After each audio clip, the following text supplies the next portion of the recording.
When Krazy 8 and Emilio find out that Walter's brother-in-law is a DEA agent, they decide to kill him on the spot. But thanks to some last-minute quick thinking, he convinces them to let him live just long enough to show him the recipe for his finger-licking good meth. You an artist? It's a damn shame. Wait a minute. Listen to me. I'll teach you my recipe. Huh? What do you say? You want to cook like me? Knowing that they'll kill him as soon as he's done with the cook, he mixes red phosphorus with water in order to create poisonous phosphine gas. My favourite thing about this death in particular is that it's very lightly foreshadowed during Walter's ride along with Hank. Meth labs are nasty on a good day. You mix that shit wrong and you got mustard gas. Phosphine gas. I think. Yeah, exactly. One whiff will kill you. That's why the respirators. It's the kind of seemingly insignificant detail that I guarantee you missed on your first viewing, but one of the many scenes that makes the show so much better on a rewatch. On a moral scale, Walt is pretty much forced into doing this in self-defense. They are literally holding a gun to his head. Yet despite this, Walt is clearly torn up about having to do this. Overall, I'm giving this death a 7 out of 10. Despite breathing in the poisonous phosphine gas, Krazy 8 somehow manages to survive. At first, Walt and Jesse wait for the poison to take effect, but when it becomes clear to them that that isn't going to happen, they are forced to flip a coin in order to decide who's going to have to carry out the more physically gruesome task of disposing of Emilio's rapidly decomposing corpse, and the more psychologically taxing task of taking Krazy 8 out behind the barn like Old Yeller. Old Yeller. Yeah, Old Yeller was the best, most loyal dog there ever was. I mean, everybody loved that mutt, but one day he showed up rabid, and little Timmy, for Old Yeller's own sake, had to, you saw the movie. You're full of colorful metaphors, aren't you? I don't know about you, but I'd much rather take care of a half-dead Krazy 8 than wrestle with a dead body that's been cooking in the New Mexico sun for a few hours. But the coin decides that Walt needs to finish off what he started, and it's clear at this point that Walt simply isn't built for this. He not only feeds Krazy 8 regularly, but even brings him a little poop bucket. That doesn't exactly scream, I'm gonna murder this man in cold blood in a few minutes, and Krazy 8 can see that. I don't know what you think you're doing here, but trust me, this line of work doesn't suit you. So I should just let you go then? Just unlock you and adios, huh? I don't see what real choice you have. If it's between that and cold-blooded murder. Krazy 8 demonstrates a surprising amount of emotional intelligence by trying to understand Walt's motivations and build rapport with him. He tries to appeal to his humanity by bringing up his family and explaining to him that he understands his desire to provide for his family after he's gone. He even jokes that he'd write him a check if he lets him go, and advises him to get out before it's too late. But the true masterstroke happens when an exasperated Walt tells him that he doesn't know what to do. Rather than begging for him to let him go, Emilio simply replies, "Yeah, you do." This completely lowers Walt's guard, and he decides to let Emilio go. After going upstairs to get the key, something in Walt tells him to reassemble the pieces of the plate that broke while he was attempting to deliver Emilio's food earlier. And to his horror, Walt realizes that a shard of it is missing. He frantically searches for the missing piece. He eventually composes himself and returns to the basement with the key, ostensibly to free Krazy 8. But when he turns his back so that he can set him free, a reluctant Walt brutally chokes him to death. One thing I can never forget about this scene is the intense animal fear in both of their eyes. There's something so primal about it. They both know that the next few seconds will decide whether or not they live or die. As soon as that adrenaline-soaked fight for survival ends, Walt gets emotional whiplash as the guilt and abject horror of the situation sets in. While Walt's second murder is significantly more violent than the first, as he had to carry it out with his own bare hands and watch the life drain out of Krazy 8, it could be viewed as self-defense, as Walt realized that any attempt to free Krazy 8 would result in him getting shanked in the liver. Unlock me, Walter. The moment I do, are you gonna stick me with that broken piece of plate? Regardless of culpability, Krazy 8's death clearly weighs heavy on Walt. And that makes a lot of sense, as unlike Emilio, Krazy 8 or Domingo Molina was a real three-dimensional person who Walter knew at least a little. They reminisced over life together and spoke about their families, hopes and fears. Krazy 8 even claimed to have sold him the crib that Walt Jr. slept in as a baby. Yeah, man, Tampico furniture. I think when my son was born that we bought his bassinet there. Our furniture is bueno. Tampico is the name. Oh. It was after school, trust me, I was there. Might have even helped bring you up. You and your extended warranty on the crib. Which on first viewing, I was certain was absolute horse crap, but later we found out that he was in fact telling the truth. This is definitely a 9 out of 10, as it masterfully weaves in the character exploration with the brutal and grounded violence, which added a layer of complexity not only to our protagonist, but also for Krazy 8. Walter and Jesse's best "what up Fitz Creek without a paddle" moment has to be Doze's death. In a few short moments, they realize that Tuco isn't just violent when the situation calls for it, but he's also got the mental stability of a chihuahua with an anxiety disorder.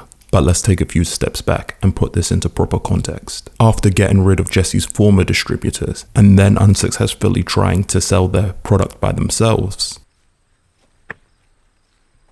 How much is this? 26 big ones. Is that all? $26,000? No, that's 2,600. And your share is 13. Why are you selling it in such small quantities? Why don't you just sell the whole pound at once? To who? What do I look like, Scarface? They decide to try a different strategy. Jesse attempts to arrange a distribution deal with the local kingpin Tuco. Initially, Tuco agrees to the deal, but only on the condition that he pays Jesse after the goods have been sold. Jesse manages to activate all 3 of his brain cells long enough to realize that this is a recipe for getting ripped off. Skinny Pete even tries to reassure Jesse that Tuco is a man of his word, which Tuco doesn't take too kindly. Front, dude, Tuco's good for it. I don't need your punk ass to vouch for me! Remember that scene, as it's crucial for understanding the way that Tuco thinks. This all starts to get a bit too hectic for Jesse, so he tries to take back his goods and run. Unfortunately for him, it goes about as well as the rest of his harebrained schemes. After Tuco pummels Jesse half to death with a sack full of money, Nobody moves crystal in the South Valley but me, bitch! Walt is forced for the first time to become Heisenberg and try to negotiate a deal, when things inevitably escalate into a Wang measuring contest. I steal your dope. I beat the piss out of your mule boy. And then you walk in here and you bring me more, man? Heisenberg really puts his nuts on the table with the help of a little fulminate of mercury.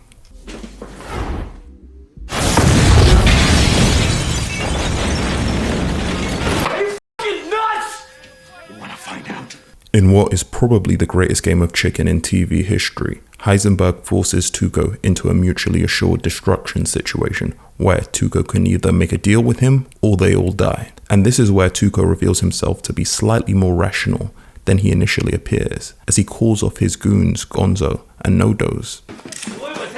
Gonzo, calma. When he realizes that Heisenberg actually intends to follow through on his threat. And just like that, Heisenberg manages to earn his respect. You got balls.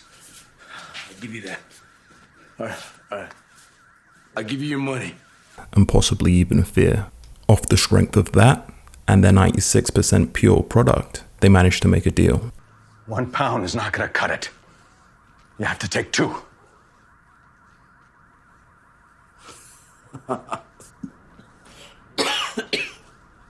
Orale. Despite this rocky start, their arrangement goes more or less smoothly for a while. That is until Doze decides to try and put Walt and Jesse in their place. All right, we're gonna make a lot of money together. Just remember who you're working for. This completely sets Tuco off. Like they don't already know that?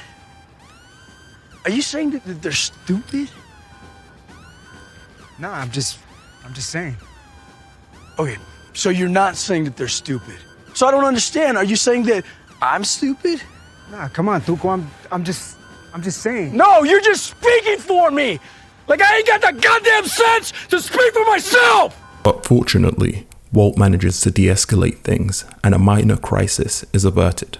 Hey, why don't we all just relax, huh?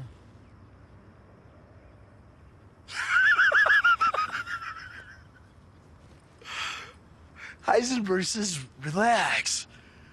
At least that's what I'd say if Tuco wasn't a psycho with the impulse control of a rabid coyote. I'm relaxed. I'm relaxed. I'm relaxed. Tuco then proceeds to beat him like a Mexican piñata and even has a little touchdown celebration afterwards. Oh! Damn, man, look at that, look! Whew.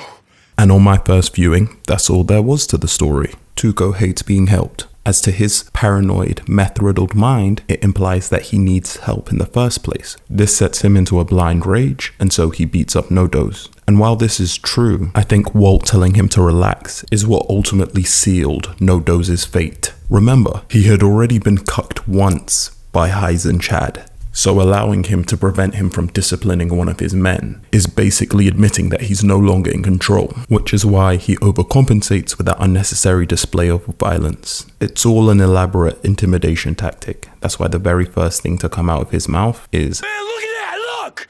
And boy does it work. After Gonzo drags No-Doze's body into the car, Jesse and Walt are clearly rattled. Jesse is completely speechless. Walt goes all Rain Man, trying to calculate exactly how much he needs to take care of his family after his death. At State College, adjusting for inflation, say $45,000 a year, 2 kids, 4 years of college, $360,000.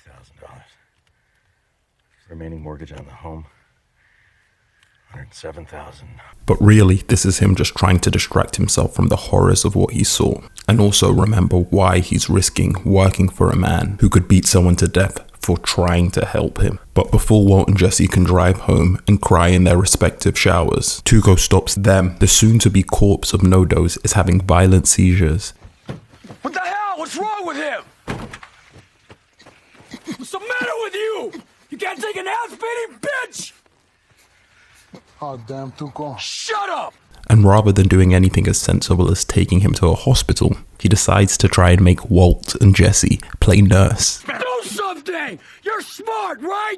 Do that thing! Based on his intensity and urgency, it's clear that he had no intentions of killing No-Doze. Breathe into his mouth. No, they don't teach that anymore. It doesn't work. You! Come here! Breathe into his mouth! But when the CPR at gunpoint inevitably fails, Tuco goes full-on degenerate.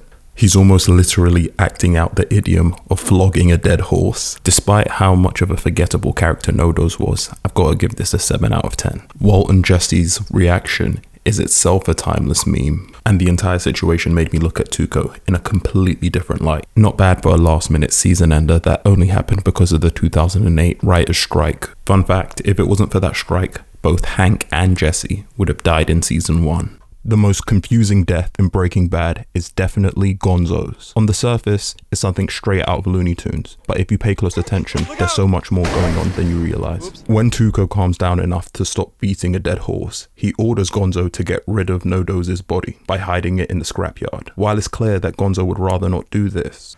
Tuco, we can't do him like that, man. Buzzards and rats and all that. I'm just saying, you know, that's not very Christian. Sounds like arguing. Wisely, he decides to listen to the maniac that just beat someone to death with his bare hands for trying to help him. He carries the body off and gently places it under a stack of cars, at least as gently as one can, with 200 pounds of dead weight. I'm sure that ominous warbling isn't important and won't come back to be relevant later. Tuco shouts for him to hurry up so they can leave, so he reluctantly leaves the body, but not before blocking off the entrance with a car door. Wow, Gonzo really was a good friend, and I'm sure he'll get his karmic reward for taking care of his friend. The next time we see Gonzo, he's dead. Not only that, but he's the butt of Unprofessional Cop of the Year, Hank Schrader's jokes, who sends a pic to his brother-in-law just for shits and giggles. For Walt and Jesse, news of Gonzo's death might have caused some shits, but not much giggling, as they reasonably assume that this means that Tuco decided on getting rid of everyone who saw what he did to No-Doze, which would mean that they're next on the chopping block. What Hank lacks in professionalism, he makes up for in detective skills. He manages to piece it all together. He correctly deduces that Gonzo was attempting to move the body when the loose car from earlier crushed him. This is one of those moments that reminds me that despite all the memes of him looking goofy and his dumb jock demeanor, Damn. Chick's got an ass like an onion. Makes me want to cry. Hank is surprisingly intelligent and really good at his job. I mean, minus the whole missing the meth kingpin living right under his nose thing. Most people are confused by this on their first watch, as you have to infer that Gonzo left with Tuco that day at the scrapyard and came back later to give his friend a proper burial, as neither of these scenes are shown. All he wanted to do was give his friend a proper send-off, and his reward for that was having his hands crushed by a falling car and slowly bleeding out to death, alone in a scrapyard, with the knowledge that the same rats and buzzards that you try to protect your friend from will soon be nibbling on your toes. Hey, someone called Jay Leno. You got the world's dumbest criminal. This guy wasn't murdered. Look, big stuff here was moving this guy's body when the stack must have shifted. Crushed his arm, pinned him here, and he bled out. Poetic justice. Oh, I love it. Don't you just? If you put the tragedy and horror aside for a second, that is a hilariously ironic way to go. A cartoonish 1000 ways to die ass death. And to make matters even worse, Tuco assumes that he's off the grid because he ratted on him. I trusted him like a brother! I was good to him, I was good! I see Gonzo, I'm gonna shoot! You never trust the people that you love! So even his reputation is ruined. I know Tuco's ghost was watching this thinking, no, I didn't snitch. This is all one big misunderstanding. This repeats one of the key themes of the first few seasons. Life is cruel and nice guys finish last. Which I'm not sure I, or even the show by the very end, agree with. But what do you think? Do you view it as more of a cautionary tale of nice guys finishing last? Or do you view it as a tragic yet heartwarming story of friendship? R.I.P. Gonzo, a good friend till the very end, and probably the nicest henchman television has ever produced. His death had good foreshadowing, required viewers to actually engage their brain in order to piece together what happened, which I personally enjoy. But the fact that most people I've spoken to didn't understand what went on during their first viewing, it probably wasn't clear enough.